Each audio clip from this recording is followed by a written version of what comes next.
Conversando con el senador por Valparaíso de Renovación Nacional, Francisco Chaguán. Me entretenía las conversas en el intertanto. No, pero las podemos traer. No, lo que pasa es que seguimos conversando los mismos temas, ¿no? Sí. Yo quedamos pendientes en una pregunta y tenía que ver con la posibilidad de reelección de Sebastián Piñera o de ir a la carrera por la reelección, entendiendo que usted también tiene aspiraciones presidenciales, la ha dicho abiertamente. ¿Se nublan las aspiraciones de Sebastián Piñera con esto que afecta a su... Primero, yo creo que en absoluto, yo creo que el gobierno de Sebastián Piñera fue un buen gobierno, pero por supuesto que tendrá que validarse por la opinión pública y por la ciudadanía. Nosotros somos partidarios de una primaria abierta, convocante, ciudadana, y yo quiero pedirle a mi partido que efectivamente podamos tener una primaria convencional en marzo del año 2017. Perdón, ¿lo pide porque no hay muchas ganas? No, yo lo pido porque en definitiva me parece que un partido que ha optado por efectuar primarias convencionales como lo hizo durante las anteriores elecciones parlamentarias, hoy día a puertas de una elección municipal y luego parlamentaria, podamos tener respecto de las presidenciales una primaria abierta, ciudadana y vinculante que nos permita que los candidatos de Renovación Nacional se desplieguen por el país, generen masa crítica, generen entusiasmo, generen de nuevo credibilidad en la política y en el sector en particular, y seamos capaces también de definir cuál va a ser el programa de gobierno, porque no basta llegar a la moneda, es para qué llegar a la moneda. Y por supuesto yo represento a un Chile distinto, al Chile de los invisibilizados, al Chile de los campamentos, los cuales estoy trabajando desde los 14 años de edad, 35.000 familias de campamento de los cuales están invisibilizados por esta colusión de la élite política y económica que vive en 4 comunas de la región metropolitana, que creen que Chile empieza y termina en Santiago, el tema de la descentralización de verdad efectiva, los temas que dicen relación fundamentalmente con los temas de acceso a la salud, con el trabajo que hemos hecho de las asociaciones de enfermos terminales y catastróficos de Chile. Entonces yo quiero decirte lo siguiente. Está sacando su lado presidencial, claramente. Pero bueno, pero por lo menos queremos plantearle que hay una derecha distinta. Yo además soy social cristiano, represento una vertiente completamente distinta respecto de la derecha tradicional, y por supuesto nosotros queremos que haya la posibilidad de generar un debate amplio, ciudadano, respecto de qué queremos hacer si llegamos de nuevo a la moneda. Eso es lo primero. Lo segundo, si Sebastián Piñera pretende ser nuevamente candidato, yo creo que los hechos que están siendo investigados finalmente no nublan lo que fue en términos generales un buen gobierno. Ahora, ¿una primaria interna se sacarían los ojos o no? No, si hacemos una primaria inteligente como la que hemos propuesto nosotros. Porque la idea es diferenciarse. Sí, diferenciarnos. Entonces, las primarias así tan buena onda no son. No, diferenciarnos, pero no a costa finalmente de desangrarnos, sino que... ¿No pasa eso al interior de la alianza, senador? Yo creo que tenemos una cultura francotiradora al interior de la coalición. Tienen varios, varios francotiradores, y además el problema es que es contagioso, porque algunos, para sacar una portada de diario o una buena entrevista en televisión, efectivamente disparan a mansalva. ¿Quién? No, yo creo que es una cultura tradicional. Hay parlamentarios de mi sector, yo se lo he dicho ellos mismos, pero es un tema que yo he conversado con ellos, no es el momento para hacerlo por la prensa, porque estamos en una cultura de abonamiento, entonces, ¿para qué hacerlo? Pero lo que sí es importante entender que nuestra coalición va a volver a la moneda cuando seamos capaces de tener generosidad, cuando se haga un trabajo respecto a un programa de gobierno donde haya mucho trabajo en la calle y donde seamos capaces también de reencontrarnos con las confianzas. Y yo creo que ahí todavía tenemos mucho por hacer, mucho. Senador, lo quiero llevar a otro tema. Me gustaría saber, y a propósito del debate que ahora pasa seguramente, tiene que pasar a la Cámara, lo más probable es que pase a comisión mixta después, que es la que integran diputados y senadores. Me refiero a la reforma laboral.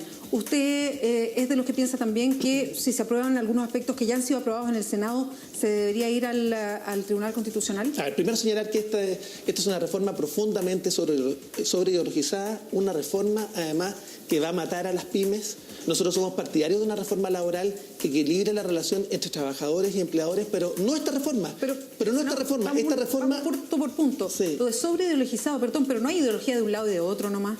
No, pero, usted no tiene su ideología tal como lo tienen los otros, porque decir que uno es ideológico y el otro no, pero mire, en una reforma como esta... Cuando uno lo planteamos de la siguiente manera, cuando un gobierno suscribe un acuerdo con la CONAPYME, se compromete a que 25 de esas medidas van a estar incorporadas en el proyecto de ley.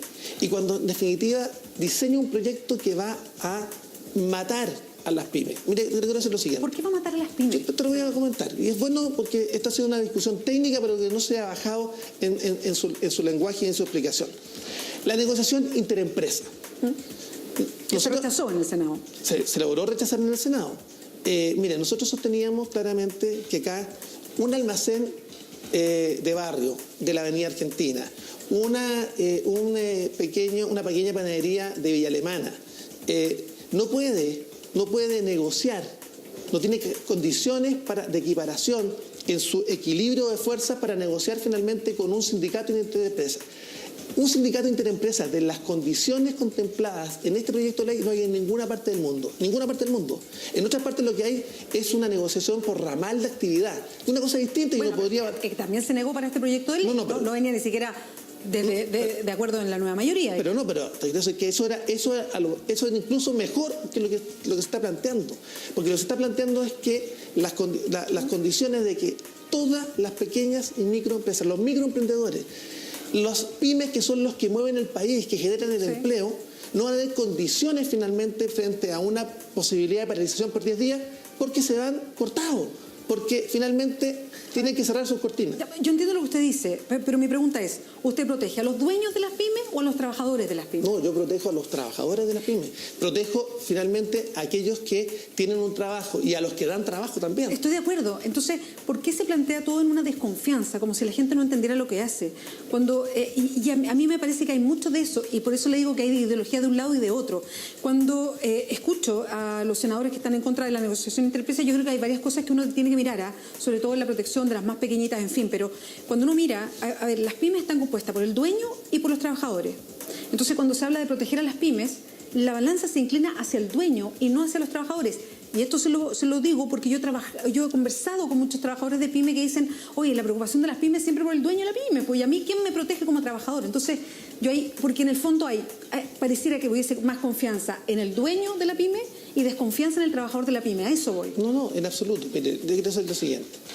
Vamos a tener un proceso donde, después de una reforma tributaria mal diseñada, se generó un freno a mano en la economía y una mala reforma laboral. Perdón, mal diseñada y que aprobaron todos en el Congreso. Pero tratamos de mejorarla. Pero igual la votaron, pues, senador. Pero lógico que la tuvimos que votar porque si no... Hoy día todo el mundo se queja y todos la votaron. Pero si no habríamos tenido una peor norma. Porque acá tenemos dos alternativas. O cruzarnos de brazo o irnos, o finalmente tratar de mejorar los malos proyectos que ha enviado este gobierno. Que yo vuelvo a insistir, que no tiene ninguna relación con las urgencias ciudadanas. Entonces, un proyecto de reforma tributaria que le puso freno a mano a la economía y un mal proyecto de reforma laboral puede ser un verdadero tiro de gracia. ¿Qué hemos dicho? Que nosotros tenemos que distinguir las grandes empresas y las medianas empresas de las pequeñas y los microemprendedores, que son completamente distintos. Sí. Los pequeños empresarios, los microemprendedores son los que dan la gran cantidad de trabajo en nuestro país, sobre el 59% de la fuerza laboral. En eso yo estoy absolutamente de acuerdo. Entonces, el gobierno se había comprometido a elevar el quórum para la formación de sindicatos de 8 a 25 en el caso de las pymes. Finalmente, como llegó el proyecto de ley, no tuvo pantalones el Ejecutivo para finalmente honrar la palabra empeñada. En aquello en que la negociación interempresa iba a ser voluntaria para las pymes. Se lo pregunto de otra manera. ¿Cuántas pymes quedan, si se hubiese elevado a 25 trabajadores como mínimo, hubiesen quedado fuera de una posibilidad de constituirse? Estamos hablando acerca de constituirse como los sindicatos. Exactamente. Estamos hablando acerca de 600.000 trabajadores. Bueno, pero ese es un tema. Pero en definitiva, pero estamos velando por el trabajo de esos 600.000 trabajadores, porque lo que se puede producir hoy día, efectivamente, es que si se da además y se aprueba en la comisión mixta una negociación interempresa, mire, le quiero decir, con una incapacidad finalmente con adecuaciones, con este proyecto, con esta indicación de adecuaciones necesarias, donde el empleador no puede hacer reemplazo interno en una pyme. En una pyme. Perdón, pero las adecuaciones necesarias, he escuchado varias versiones respecto a qué significa. Hoy día escuché a Andrés Saldívar que decía, si se pueden hacer las adecuaciones necesarias es que la persona que no está, y lo dijo así, adscrita a la huelga, bueno, con su empleador puede tomar otras funciones para que siga funcionando la empresa. Ese es el espíritu. Y le decían, oiga, pero tiene que estar en el contrato. Bueno, el empleador verá cómo ponen los contratos en el inicio para que la empresa no cierre. Entonces, es otra versión respecto a lo que me dice usted. Yo creo que la redacción de las normas no ha sido lo suficientemente clara. En eso estamos totalmente de acuerdo. Y en ese mismo y a propósito, además, y a propósito, para tratar de alcanzar ciertos acuerdos. Así es, y esto me preocupa. A mí me preocupa respecto de la pequeña y mediana empresa, porque ella es la que da la fuerza, hace la fuerza de nuestra economía. Y por tanto, acá yo quiero decir además que esto va a producir efectos políticos. Yo primero quiero agradecer la valentía de algunos senadores de Democracia Cristiana que no habían tenido el mismo coraje en nuestras materias como en la reforma educacional y que en esta materia de la reforma laboral efectivamente cumplieron la palabra empeñada respecto del acuerdo que se hizo con la CONAPYME. Yo creo que sí, puede tener consecuencias. Yo creo que puede significar el principio del fin de la coalición oficialista. Perdón, usted dice que estos tres senadores, básicamente los hermanos Huoca, el senador Saldívar y el senador Mata, ellos cuatro, al votar junto con la oposición, abren un camino para el fin de la nueva mayoría. No, yo creo que de alguna manera se va a ir haciendo insostenible, y así lo creo, en una coalición donde hay una verdadera cortina o sábana de fuerza que contiene finalmente a esta coalición tan amplia ideológicamente. Mire, vamos a ver qué pasa con la discusión del aborto.